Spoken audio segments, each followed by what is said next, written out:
Just a very quick update on the Ford project. We got all these pieces sandblasted and painted. So we didn't get them all painted. We've only done one side. We're gonna flip them over tomorrow and paint the other side. We didn't paint that cover because it doesn't really need it. But this is all the shock brackets, the axle mounts, the leaf spring pads, sway bar links, leaf spring shackles. We painted the axle as well. What we're using is this Rust-Oleum or Duplicolor rust barrier. I was just going to POR top coat it, but my auto parts store did not have any POR top coat in stock. And it looks like they don't even carry it. They just carry the base coat, which is kind of silly because you need the top coat. Otherwise, your standard POR will just fall off in the sun. But this says unintentionally turned into kind of a battle of the products because we have the frame in POR, which I know will work. Which I'm told is a guaranteed barrier forever. Well, not like forever, but for as long as the truck will exist. I'm told it's a guaranteed barrier. But then we have this. It's like $20 cheaper a quart. So, but you buy base coat and top coat of POR for the frame. It's $120 plus tax. Or this is $40 for one can. To cover the same amount of area you spend $80. But you only need one coat, it says. And it shouldn't chip off in the sun. Not that most of this is going to see sun anyways. And it's different. That's sort of like a hard candy shell on an M&M, and this is more like rubbery Swedish fish kind of protection. These are the pieces we painted last night. So these are the rear leaf spring shackles, and you can see the brush strokes show up pretty well. We used a different brush on these. We used a softer brush, so it shouldn't show up as bad. And you can spray this stuff. PR really isn't recommended you spray it, from what I've read. But this stuff, it says you can spray it right on the can. And tells you exactly how to mix it and stuff. So this shows the brush strokes very well, which is not necessarily a good thing. I mean, you aren't really going to see it, but if I was being anal about this truck, I'd be a little mad. And it's dry. It's cured for 24 hours, and it feels like a rubbery coating. Like, it's not squishy like rubber, obviously, but you can definitely tell it feels like a rubbery coating. So I don't think it's gonna hold up as long as the POR, but because it's softer. But my question really that I'm trying to answer is, how long does it last? Because if it lasts a good 10 years, I mean, for the kind of driving this is going to do, this is going to be a work truck, and it's going to be driven in the salt and the mud and all that. So, I mean, if this stuff lasts 10 years in that kind of condition, then you might as well use it on your classic cars that are driven like your collector classic cars, not your daily driven classics, like this one sort of is. But like you drive your classic cars, once a weekend in the summer in Wisconsin? So that's 12 weekends in a summer plus some other times, so half the year, let's just say half the year, so 26 weekends out of the year. So you may drive it 26 to 30 times, and it's probably never going to see the rain, unlike this truck. So, yeah. And the one thing I do like about this stuff is the way it looks. I don't like the brush strokes, but if I sprayed it on, I think it would look much closer to an OEM frame than the POR. The POR is a little too glossy, and I know you can get matte POR, but this is semi-gloss, and it's still pretty freaking glossy. So I'm not sure how the matte would look or how the matte would turn out. And I know the top coat, once I put it on, will tone down the gloss quite a bit. So, but this stuff, I mean, it looks and it feels like new GM frames, to me at least.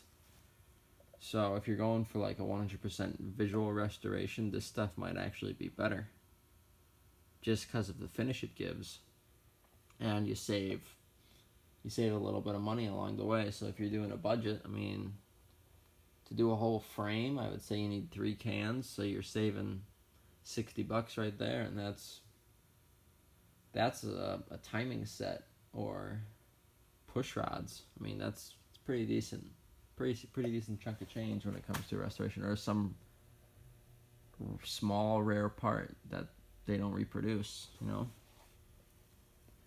So just a little tip, if it lasts. We'll see how this lasts.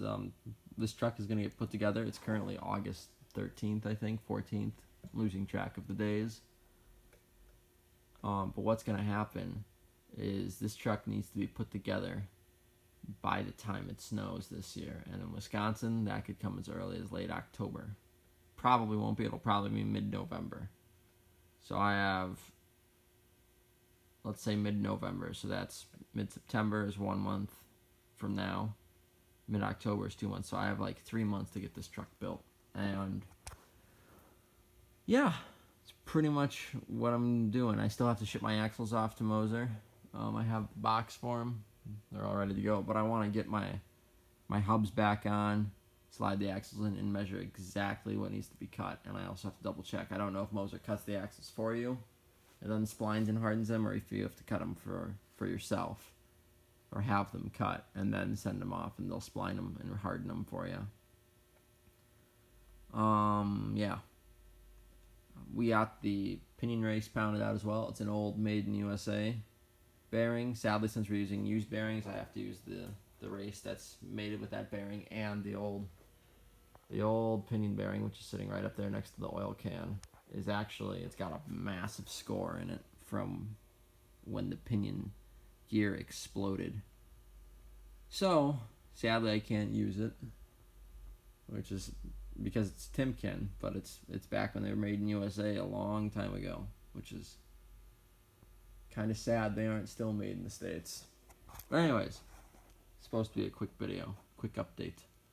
But yeah, I'll keep you guys posted, and I'll try to work on getting some better footage, but really when some more interesting stuff happens. I'm looking at throwing together a quick video on how to properly rebuild a full floating rear axle. I know there's dozens of them on YouTube, but this is, the Dana 70 is a little different. It can be a little more of a pain in the ass depending on what you don't like, but yeah, so we'll keep you guys updated when massive changes start happening, when we start getting a rolling chassis, when we start moving the cab, when we start doing body rust, when we move the engine over. We're gonna do some maintenance on the engine while it's on this bare frame too. New timing gears, adjust the valves, and I'm not sure if we're going to throw some fresh paint on it because we're just going to pull it out in springtime, so I don't think it'll be worth it, and it's not really leaking any oil. But we're going to do a little maintenance, shift linkage adjustment, and some valve train work on the motor, just to make sure the valve train is solid before winter.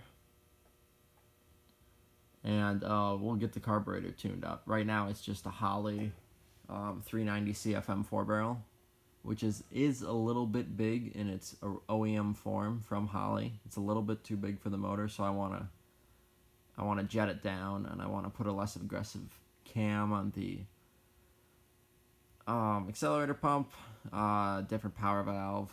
You just got to do some things to lean it out a little bit to make it perfect, because right now when you floor it, even when the motor's hot, or even when it's cold and you floor it, it stumbles, it drowns in gasoline. So she's been running a little rich, and because of that, my fuel economy has tanked.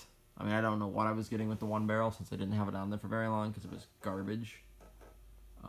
The trucks, my truck, I believe, was rated for the highway low to mid 20s. In town, it was mid to high teens, and I pretty much get 13 no matter how I drive it. I mean, if I drive it hard, I can get it down to 10, but if I just drive it normal, highway or city, I get 13, which for a 4.9 liter straight six is pretty terrible. So we're gonna lean out the carburetor a little bit, just to get some decent MPG this winter. I know it's not gonna be fantastic with this bigger axle, bigger tires. Basically, I don't want to go lower than 13. I know with this bigger axle, I'm not gonna get mid 20s on the highway anymore, especially with no overdrive. But I don't want to get any worse than 12, 13 with these upgrades I'm making. And I think set that carburetor up right, it'll work. And then the eventual plan is to take the Quadrajet off of the 455 and the Vista Cruiser. It's a 73. It's not perfect for the car. It's 50 CFM larger than the OEM carb, and I like period correct parts. That's just the way I am. So really would like a 70 carb. And my buddy, I helped him out with some stuff, and he gifted me. It needs a rebuild, but that right there is a 1970 Olds 455 all others Quadrajet. So it's not a 442 Quadrajet, it's not a W30 Quadrajet, and it's not a full size. It is a mid-sized all others Quadrajet. He thought it was a 442 for a little bit because his Chilton manual said so, but I looked it up in my Olds manual. It's just a standard 455 in an A body, non 442. So this would be the carburetor that goes on a Cutlass SX. It's also the carburetor that goes on a Vista Cruiser, because that's pretty much all you could get for a 455 in an A body. Yeah, because I don't know. I don't think you could get it on an F85 or Cutlass S or Cutlass Supreme. Cutlass Supreme, it was called the Cutlass SX when you got 455 and the Vista Cruiser. And I think at the Cutlass wagon, the biggest in the Cutlass wagon, not in the Vista Cruiser, the shorter wheelbase Cutlass wagon and the Cutlass 4-doors, I believe the biggest you could go was the 4-barrel 350. So the plan is to take this even larger, almost twice the size of that Holly. Well, actually twice the size of that Holly pretty much, Rochester, and set it up for that 4.9 liter because the primaries are so stinking tiny that if I can get the secondaries to kick in late, I should be able to boost my MPG. And who knows, if we turbo it, it might get EFI. Who knows? Or we might just do a high comp motor. I don't know. I don't know what's going to happen yet. But right now, I'm just worried on getting a rolling chassis with brakes and then moving the body over. So this short video, which turned into a 13.5-minute video, is, again, rambling. We're going to wrap it up. So we'll see you guys in the next one.